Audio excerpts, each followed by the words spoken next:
This film's an incredibly exciting film to work on. The process is great. We have an enormous amount to build. There are so many different locations and environments in the story. The bulk of the film is solid, old-fashioned construction. It's what we call build heavy. We've built sets on stages that we've turned over 3, 4, 5, 6 times. And every layer just makes it kind of closer and closer to the vision. A big advantage has been that we've been able to build a great deal and really make the film look like a graphic novel.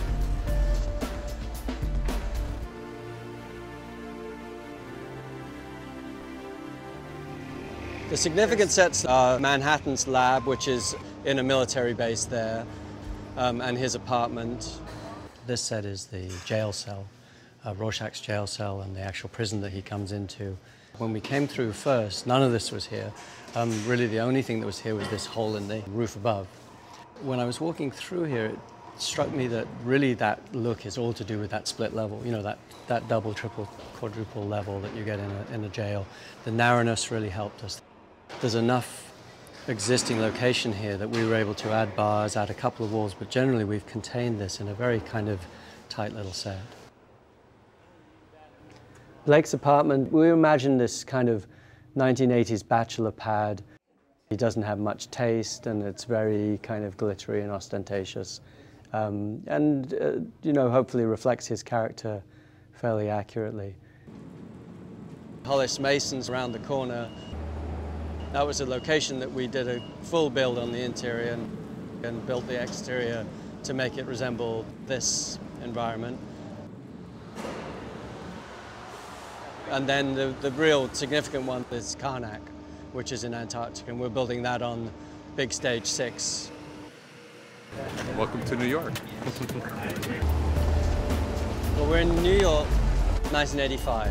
This is really the hub of Watchmen world. We've got this tiny little space that we've carved out of New York in that period, 1985. It sort of centers around 43rd Street and 6th Avenue. We're right in that middle, Times Square.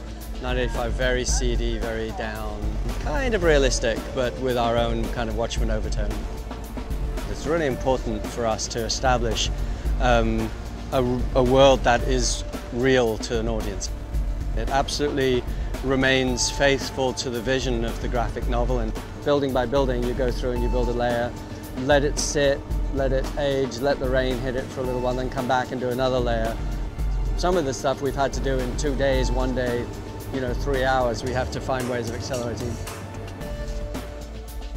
There's also layers and layers of graffiti in the graphic novel. The more you look at the graphic novel, the more there is there. This is the coolest thing I've ever seen in my life. I want to move it. There's joints right over here. Everyone on my crew, the painters, the artists, the graphic designers, the prop masters, they're all taken a huge amount of time studying the graphic novel.